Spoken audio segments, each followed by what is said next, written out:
बाद सामान्य धर्म से भी जो विशेष धर्म है शरणागत का रक्षण, भगवान शरणागतों के यहाँ जाकर के और स्वयं उनका रक्षण करते हैं।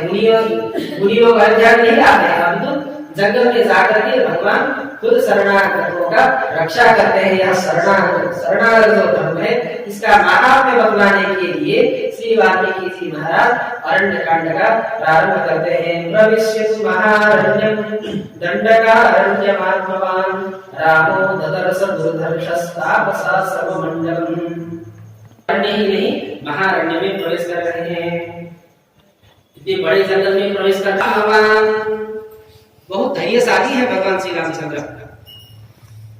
अब वहां आज भगवान जितने भी वहां के वृक्ष है आज सब धन्य हो गए। क्योंकि आश्रम में जाते समय अपने धनुष को भी झुकाकर जाते हैं। विद्यम कृत्वा धनुः, धनुष जो है अत्यंत सीधा होता है, अगर उसमें जो डोरी चढ़ा करके खींचेंगे तब उसको फिर टेढ़ा बनाया जाता है। भगवान जब ऋषियों के यहाँ जाते हैं ना और डोरी को उतार करके फिर सीधा बना करके विद्य बना करके मुनियों के आश्रम में प्रवेश करते हैं। अब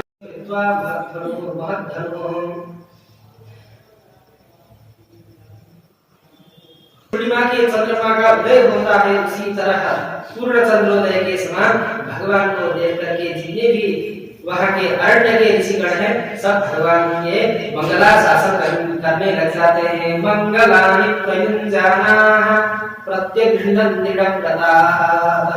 मंगला शासन का बहुत बड़ा महत्व है।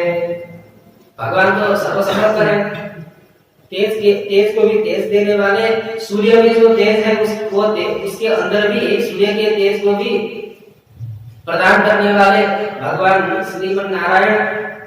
उनको तो मंगला शासन की कोई आवश्यकता नहीं होनी चाहिए, परंतु मंगला शासन की बहुत बड़ी महिमा है। मंगलानि प्रयुञ्जानाः प्रत्यगृह्णन्ति प्रदाः। यहाँ बालकांड से लेकर के अभी तक जो भी देखता है भगवान को मंगला शासन ही करता है। श्री विश्वामित्र जी महाराज भी भगवान का मंगला शासन कर रहे हैं। कौसल्या प्रवर्तते इत्यादि से लेकर के आज ऋषिगण भी भगवान का मंगला शासन कर रहे हैं। अतः भगवान को वेदों का, पुराणों का, इतिहास का सबका पारायण श्रवण कराना चाहिए, उससे भगवान प्रसन्न होते हैं। आदित्य रघुवर राया की सावरिया ने दिशाया। आदित्य रघुवर राया की सावरिया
ने स्यात् पर्यन्तायाः एकनाडिवे तदप्येष श्लोको परिवेष्टारो मरुतस्यावसङ्गृहे आवेक्षितस्य कामप्रेर्विश्वे देवा सभासदैवे ॐ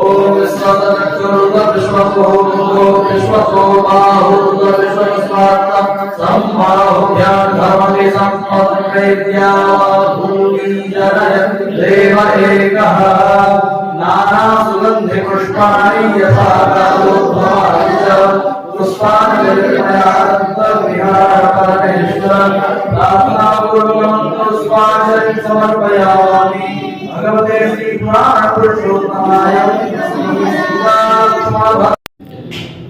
कार्यक्रम भगवान कूर्मनारायण जी की सन्निधि में चल रही 108 जो संकल्पित वाल्मीकि रामायण है, जो भगवान श्री राम जी का जन्मभूमि निर्विघ्नतापूर्वक संपन्न हो और भगवान कूर्मनारायण जी के ऐश्वर्य की अभिवृद्धि हो और सभी भगवतों को जो सर्वे भवन्तु सुखिनः सर्वे सन्तु निरामया सर्वे भद्राणि पश्यन्तु माँ कश्चित् दुख भाग भवेत्। तो यही मंगलमय कामना लेकर के शुरू किया गया ये 2020 से 18 सितंबर 2020 से हम लोगों ने ये कार्यक्रम को शुरू किया है और आज आकर के ये 108 पूर्ण हो रहा है। और इसके साथ में श्रीमद् भागवत जी का पाठ, 4 वेदों का पाठ, विष्णु पुराण का पाठ और वाल्मीकि रामायण का 108 का जो संकल्प था उसमें 3 आवृत्ति और बढ़ गए तो 111 आवृत्ति के साथ में श्रीमद् वाल्मीकि रामायण का पूर्णाहुति और 9 दिन तक महा मंत्र के द्वारा भगवान के नित्य यज्ञ पुरुष भगवान की आहुतियों के साथ यह कार्यक्रम चल रहा है। और आज चतुर्थ दिवस में हम लोग प्रवेश कर चुके हैं और प्रातःकालीन पाठ पारायण यज्ञ यागादि चल रहा है। सायंकालीन सत्र में 3 से 6 बजे तक श्रीमद् वाल्मीकि रामायण की दिव्य कथा जो सबको आनंद प्रदान करने वाली, सबके कष्ट को हरण करने वाली कथा है, उसका श्रवण और इस प्रकार से यह कार्यक्रम चल रहा है। और 28 तारीख को भगवान का चरित्र है, इसलिए भगवान के विवाह महोत्सव में ही इसकी पूर्णाहुति को रखते हुए उस पूर्णाहुति में हम लोग इसका संपन्न करने जा रहे हैं और भगवान इसको पूर्ण करेंगे, क्योंकि पूर्ण करने वाले पूर्णमदः पूर्णमिदं पूर्णात् पूर्णमुदच्यते पूर्णस्य पूर्णमादाय पूर्णमेवावशिष्यते। ये तो पूर्ण परब्रह्म का ही कार्य है और उन्हीं को पूर्ण करना है, तो हम लोग उसमें लगे हैं। बस यही मंगलमय कामना है। सर्वे भवन्तु सुखिनः सर्वे सन्तु निरामया सर्वे भद्राणि पश्यन्तु माँ कश्चित् दुख भाग भवेत्। जय श्रीमन्नारायण। यह कार्यक्रम अष्टोत्तरशत श्रीमद् वाल्मीकि रामायण पारायण महामहोत्सव है।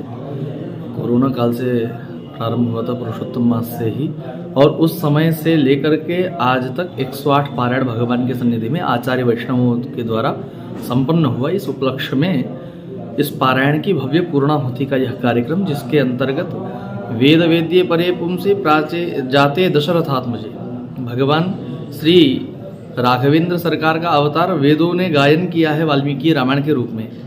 तो उस अवतार का गायन वेदों के रूप में हुआ है, तो इसलिए यहाँ पर विभिन्न पुराण इतिहास के पारायण के साथ 4 वेदों का पारायण, नित्य हवन इत्यादि का कार्यक्रम रहा है, जो कि भगवान की सन्निधि में आचार्य वैष्णवों का आगमन, संतों का आगमन, सायंकालीन सत्र में भगवान की कथा के माध्यम से भगवान की इस भव्य कार्यक्रम की पूर्णाहुति चल रही है। और आज चतुर्थ दिवस के इस कार्यक्रम में सामवेद का पारायण प्रातःकालीन सत्र में भगवान श्रवण करते हैं, और महाभिषेक के बाद वेद पारायण, पुराण पारायण, श्रीमद् भागवत, विष्णु पुराण, सुदर्शन शतक आदि विविध स्तोत्रों के द्वारा भगवान का मंगलानुशासन होता है। एवं आचार्य अयोध्या के विशिष्ट आचार्यों का आगमन, उनका मंगलानुशासन भगवान को प्राप्त हो रहा है। ऐसा कार्यक्रम ये कब से कब तक चलेगा? 20 नवंबर से लेकर के 28 नवंबर तक यह कार्यक्रम भगवान की सन्निधि में अनवरत रूप से चलता रहेगा। और इसमें अयोध्या की विशिष्टम विभूतियों का प्रतिदिन आगमन होता है, जिसका हम लोग लाभ ले रहे हैं। उनके आशीर्वचन का ऐसा सौभाग्य दिया है श्री राघव सरकार ने। इस कार्यक्रम के उद्देश्य कोई इस कार्यक्रम का उद्देश्य कोरोना काल में जो ऐसी आपदा है, उस आपदा को भगवान दूर करें, शीघ्र दूर करें। एवं राम मंदिर जो बन रहा है, श्री भव्य राम मंदिर, उस मंदिर का निर्विरोध रूप से उसका निर्माण संपन्न हो, ऐसी कामना से राष्ट्र कल्याण के लिए यह कार्यक्रम प्रारंभ किया गया था श्री पूज्य स्वामी हरिप्रपन्नाचार्य स्वामी जी महाराज के द्वारा। राष्ट्र कल्याण के लिए यह कार्यक्रम उद्देश्य राष्ट्र कल्याण का ही था। संकल्प में भी भगवान के सामने राष्ट्र कल्याण के लिए ही यह कार्यक्रम हम प्रारंभ कर रहे हैं, ऐसा भगवान को निवेदन किया गया था।